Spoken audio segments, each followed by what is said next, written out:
विषयावर रामचंद्र की जय। जीवन का एक बहुत बढ़िया सिद्धांत है। ईश्वर प्राप्ति का मुख्य साधन है भक्ति मार्ग। भक्ति मार्ग से हम ईश्वर को प्राप्त कर सकते हैं। ईश्वर कोई नहीं, संसार के किसी भी प्राणी को हम भक्ति भाव से अपने बस में कर सकते हैं।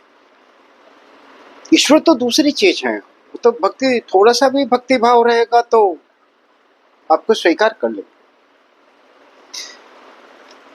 भक्ति भाव श्रद्धा और प्रेम से उत्पन्न होता है और श्रद्धा और प्रेम आपके विचार से उत्पन्न होता है। यदि आप ये चाहते हो कि हम किसी के बारे में नकारात्मक भाव को रखें और उससे मेरा प्रेम हो, संभव नहीं। किसी से प्रेम करने के लिए आपको उससे सकारात्मक सोच रखनी होगी। वह व्यक्ति हो, कोई भी प्राणी हो, अगर आप उसके बारे में अच्छा भाव रखते हैं, भाव मतलब मति, विचार। भगवान श्री राम जी ने प्रभु हनुमान जी को बताया कि सो अनन्य जाके असी मति न टरई हनुमंत। क्या नहीं टलना है? मति। मति मतलब विचार। विचार आपके बदलने नहीं चाहिए, सकारात्मक सोच रखनी है। क्या सकारात्मक सोच रखनी है? मैं सेवक सचराचर रूप राशि भगवंत। इस संसार के सारे प्राणियों में, सारे जीवों में ईश्वर का ही वास है। यह विचार मन से कभी नहीं हटना चाहिए और सारे प्राणियों में आपको स्नेह प्रेम भाव रखना चाहिए। हम में जो परिवर्तन होता है वह है हमारे विचार का। हम विचार बदलते हैं। जिसका विचार स्थायी ना हो वह व्यक्ति संसार में सेवा भाव कर ही नहीं सकता। आप सामाजिक सेवा करते हैं, आपका प्रलोभन है, प्रशंसा पाते हैं, लोग आपको पहचानते हैं। पहचान के लिए, प्रशंसा के लिए, अपने को एक नंबर पर अव्वल रखने के लिए आप कार्य करते हैं। कुछ चीजें तो बताई ही नहीं जाती हैं और सेवा भाव भी वही कर सकता है जो अपने माता पिता को समर्पित हो और बिना किसी लोभ लालच के गुरु को मान्यता देता हो। माँ बाप की सेवा, गुरु को मान्यता देने वाला व्यक्ति हमेशा विचार का दृढ़ होता है। प्रथम विचार ही तो है आपका कि मेरी माँ है, मेरे लिए कष्ट सही है, मेरा लालन पालन किया है, इसी ने तो मुझे पाला पोसा है। मेरा वजूद, मेरी उत्पत्ति से लेकर मेरा वर्तमान जहां पर मेरी मौजूदगी है, यह मौजूदगी भी मेरी माँ की वजह से ही है। जिसका विचार अपनी माँ के बारे में बदल जाता है वह व्यक्ति ईश्वर भी प्राप्त नहीं कर सकता। उसकी आस्था ईश्वर में भी नहीं होगी। प्रथम आस्था आपकी माँ में होना चाहिए। माँ स्वरूप जिस किसी ने भी आपकी देखभाल की है, आपके सुख के लिए याचना की है, आपको बेहतर देखना चाहा है, उस माँ के बारे में आपकी सोच और उसकी सेवा आपका भविष्य तय करती है। पिता का स्नेह दिखाई नहीं देता, कठोर और दंडात्मक स्वरूप होता है। ईश्वर का भी है। दंड का विधान तो ईश्वर जी के यहां भी है। दयालु हैं तो नरक का निर्माण भी किया है, यमराज को भी रखे हैं। कर्मों के फलाफल को भी देखा जाता है, तदनुसार आपको दंडित भी किया जाता है। अगले जन्म में आपकी योनि का निर्धारण, कुल का निर्धारण, ये सब आपके कर्मों पर होए। कर्म तो देखे ही जाएंगे। अगर कर्म कोई नहीं देखता है वह मां, और जिसने अपनी मां का निरादर किया है उसे ईश्वर आराधना भी नहीं करनी चाहिए। हम ईश्वर आराधना भीख मांगते हैं, आराधना तो हम करते ही नहीं। अगर मेरा लालच ना हो तो हम ईश्वर आराधना नहीं करते। हम कुछ प्राप्त कर जाते हैं तो अब आभार प्रकट करने के लिए हम प्रसाद स्वरूप उनके यहाँ चढ़ाते हैं, लेकिन कहते हैं हे प्रभु हमको यह प्राप्त हो गया है, हमने अपने जीवन में अचीव किया। प्रभु जी को बताने के लिए मंदिर नहीं जाना होता। आपकी उपलब्धि जब होती है वहीं आंख मूंद करके अपने माँ बाप को पहले आभार व्यक्त करिए कि मेरे माँ और पिता ना होते तो क्या होता, मेरे गुरु ना होते तो क्या होता, मेरा कोई संरक्षक ना होता तो क्या होता। ऐसा ग्रंथ कहते हैं कि जहां ईश्वर मौजूद नहीं हो पाता है वहां मां की उपस्थिति दर्ज कराता है। प्रकृति का एक दूसरा रूप मां है। आपको शायद पता भी होगा, श्री कृष्ण और बलराम जब अपने माँ बाप देवकी और वासुदेव जी के पास जाते हैं तो उन्होंने अपने माँ बाप से यही बात कही कि हे माँ, जिस समय मुझे आपके गोद में होना चाहिए था, जहां मुझे आपसे दुलार मिलना चाहिए था, जहां मैं आपकी सेवा कर सकता था, आपकी गोद में पल बढ़ करके मैं बड़ा होता, मैं आपकी सेवा करता, आपके साथ बाल विनोद करता, जो उस बाल विनोद से आपको आनंद प्राप्त होता वह मैं आपको नहीं दे सका, मैं वंचित रहा। इसके लिए मुझे क्षमा करें मां। गर्भ धारण करने वाली मां अपने गर्भ में ही अपने पुत्र को अनुभव करती है, पुत्र हो या पुत्री, अपने संतानों को अनुभव करती है, और तब से लेकर के वो उसके बारे में चिंतित रहती है। प्रत्येक सनातनी धर्म वालों को तो खास कर करके जिन्होंने ईश्वर के बारे में कुछ जानना चाहा है, जो ईश्वर भक्ति करना चाहते हैं, जो भजन करना चाहते हैं, जो कहते हैं कि भगवान का नाम स्मरण करने से हम मुझे स्वर्ग प्राप्त होगा, हम अपने अभीष्ट सपनों को पूरा कर सकते हैं। अरे वो नाम जपने की विधि भी है मत अनुसार, आपकी श्रद्धा और भक्ति के अनुसार नाम जपने पर नाम फलित है, ऐसे नहीं फलित है। तुलसीदास जी की लाइन है गोस्वामी तुलसीदास जी की रामचरितमानस में, उल्टा नाम जपो जग जाना,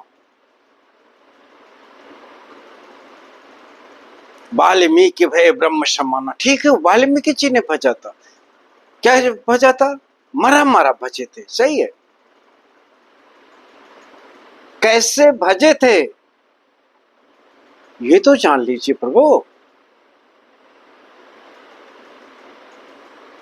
अटूट विश्वास नारद जी पर, और मति नहीं बदली उनकी, विचार नहीं बदला, दूसरा नाम उनकी जीवा पे नहीं आया, और इस बारे में कभी सोचा ही नहीं वाल्मीकि जी ने कि यह सिद्ध होगा भी कि नहीं। जो बता के चले गए उनका अस्तित्व क्या है, सही बताए या गलत बताए। इसी मति की बात तो भगवान श्री राम जी कर रहे हैं। आपके विचार ही तो नहीं बदल रहे हैं, विचार है तो है, लेकिन जो आपके माँ के प्रति जो आपके विचार बदलते हैं, खास करके उस समय जब आपका ब्याह हो जाता है, जब पत्नी आ जाती है आपकी, और पत्नी का एक ही कार्य रहता है कि अपने आप के माँ बाप के विपरीत आपको विचार धारण कराना, है ना अद्भुत। आपकी पत्नी भी किसी माँ के गर्भ से ही पैदा होकर के आई है, शायद पूरी तरह से उन्होंने माँ को अनुभव नहीं किया है। यदि माँ को अनुभव करती तो अपने पति को उसके माँ से दूर करने का प्रयास ही ना होता ना। माँ के बंधन तो मायके में भी थे, शर्त ये थी वो आपकी माँ थी। ससुराल में भी माँ के बंधन है, कायदे कानून माँ के हैं, फर्क ये पड़ता है वो पति के हैं। माँ का बंटवारा इस तरह से कर लेती हैं कि वो मेरी माँ, ये आपकी माँ। यहां से द्वंद्व शुरू हो जाता है। जहां बंटवारा वहां भेद, जहां भेद वहां विश्वास कम। भेद में विश्वास होता ही नहीं है।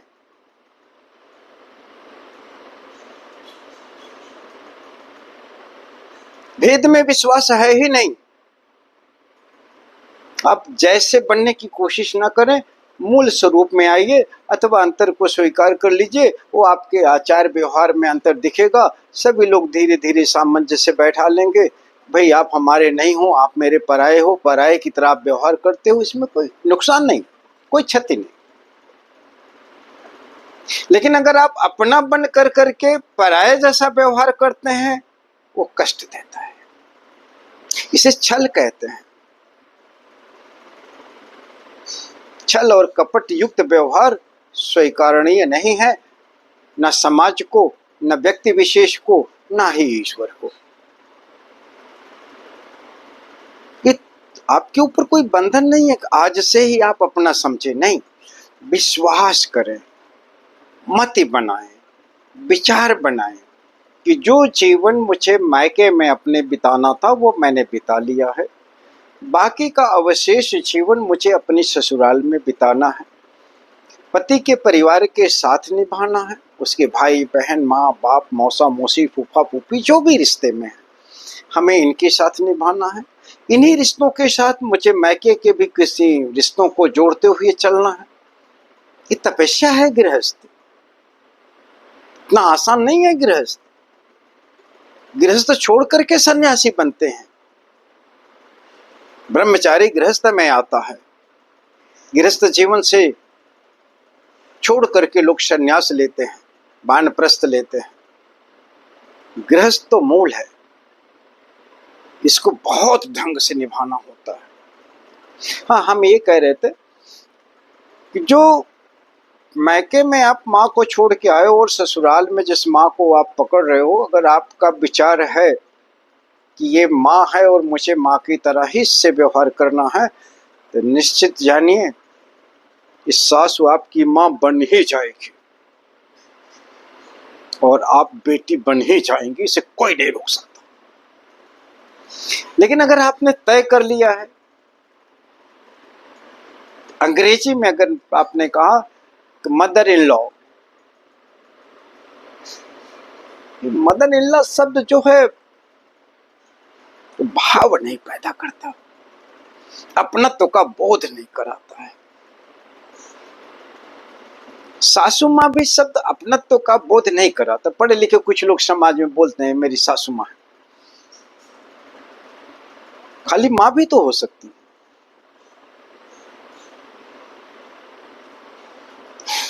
एक शब्द और अलग से बोलने से आप बच जाएंगे। माँ कहते ही माँ का भाव बोध होगा, सासू माँ कहने से सासू माँ का भाव बोध होगा। निर्भर आप पर करता है आप कौन से भाव में जीना चाहते हैं। और ये बात हमेशा याद रखिए, प्रभु श्री राम जी ने जो हनुमान जी को कहा, मत न डरे हनुमंत, मत नहीं डरनी चाहिए। एक बार जो आपने विचार बनाया वो बार बार बदलिए मत। भगवान राम ने इसे और भी स्पष्ट शब्दों में पुत्र के बारे में कहा है। तो मैंने पुत्रियों के बारे में बताया कि ससुराल जाती हैं तो उनके ऊपर 2 कुलों का भार रहता है, उनकी इज्जत बचाए रखना, और वो जितना अपना व्यवहार संतुलित रखेंगे वो उतना उसका फायदा पाएंगे। भगवान राम ने इसको और आगे कहा, धन्य जन्म जगती तल तासु। जगती तल मतलब पृथ्वी पर। पृथ्वी पर जन्म लेने वाले का, उस व्यक्ति का जीवन धन्य है। किसका? पिता ही प्रमोद जासु सुनि जासु, जिसकी प्रशंसा को सुन कर करके पिता को प्रसन्नता होती हो। पिता की सेवा तो आप इतने में कर सकते हैं, पिता का हाथ पैर नहीं दबाना है, शारीरिक तौर पर आप सेवा न करिए, लेकिन समाज में ऐसे कर्म और अवश्य स्थापित करिए अपने निजी जीवन में और सामाजिक जीवन में, जिसको सुन करके पिता का हृदय प्रसन्नता से भर जाए। आप क्या चाहते हैं? पत्नी के कहने पर, मां की प्रताड़ना करने पर आपके पिता का हृदय प्रशंसा से भर जाता है, पिता का हृदय प्रमोदमय हो जाता है, पिताजी खुशहाल हो जाते हैं कि मेरे पुत्र ने कितना नेक कर्म किया है। मैं नहीं कह रहा हूं, ऐसा रामचरितमानस में लिखा गया है, भगवान राम जी ने कहा है।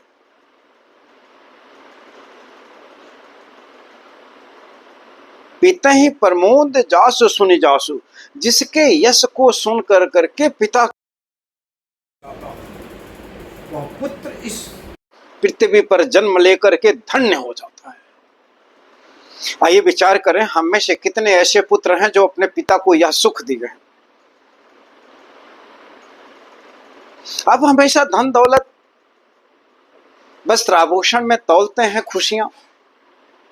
कभी पिता से पूछिए तो कि आपकी खुशियां हैं किसमें?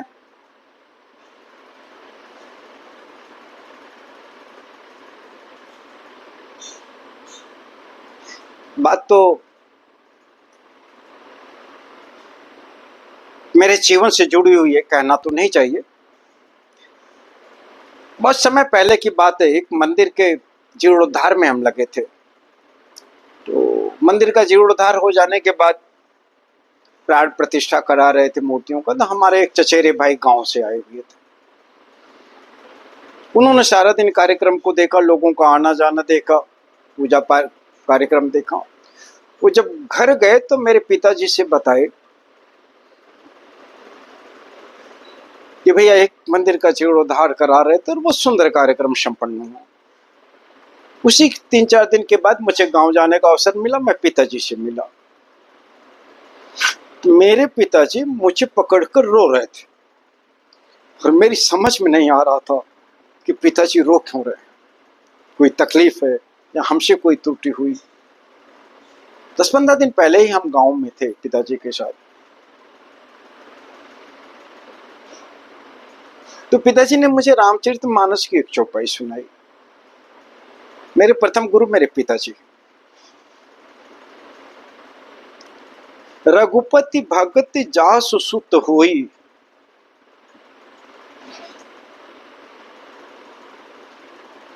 कि जिसका पुत्र भगवान का सेवक हो, भक्त हो, वह पिता धन्य हो जाता है। और आगे उन्होंने बताया कि पितृऋण से ऋण होने के लिए अपने जैसे एक पुत्र को जन्म देना होता है। अब मैं यदि मृत्यु को प्राप्त होता हूं तो मैं अपने पिताश्री को, अपने पिताजी को मैं यह बता सकूंगा कि मेरा पुत्र राम भक्त है। आप यकीन मानिए, मैं क्षमा चाहता हूं, मुझे नहीं कहना चाहिए था, लेकिन आप यकीन मानिए कि मेरे पिताजी धन आभूषण वस्त्र इत्यादि से नहीं प्रसन्न थे, वो इस बात से प्रसन्न थे कि मेरा पुत्र कुमार्गी नहीं गया।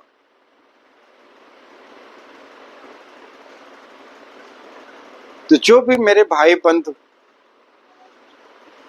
जो भी माँ बाप की अवहेलना कर रहे हों या करते हों, या इस चीज को ना समझ पाते हों कि मुझे पिता को कुछ नहीं देना है, केवल एक सतमार्ग अपनाना है जिसको सुन करके हमारे पिताजी प्रसन्न हो सकें कि मेरा लड़का कुमार्गी नहीं है।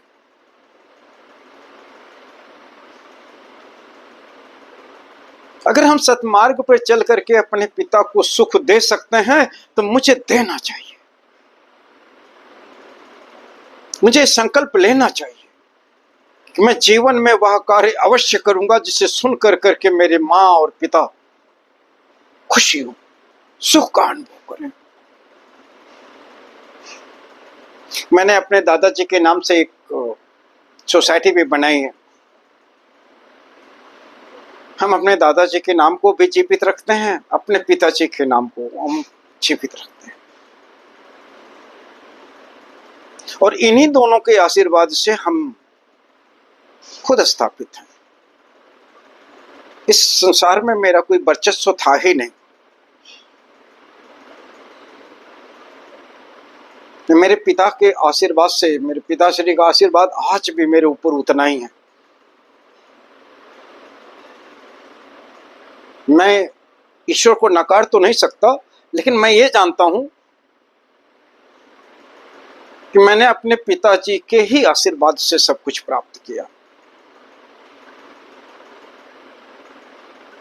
और इसीलिए हमारे शास्त्रों में कहा जाता है, सर्वप्रथम हम जो कहते हैं वो कहते हैं मातृदेवो भव, दूसरे स्थान पर पितृदेवो भव, तीसरे स्थान पर हम देव का नाम लेते हैं। पहले तो मातृदेवो को, इस देवता रूपी मां और पिता की अवहेलना आप कतई ना करें, बहुत कष्ट पाएंगे। धन दौलत प्रचुर होगा, लेकिन आत्मीय कष्ट बहुत मिलेगा। इसलिए हे भक्तजनों, अगर ईश्वर की आराधना करनी है, सेवा भाव पैदा करना है, बिना सेवा के ईश्वर प्राप्त नहीं होंगे, तो सबसे पहले सेवा भाव अपने माँ बाप के प्रति दिखाइए, अपने माँ बाप की सेवा करिए। प्रणाम।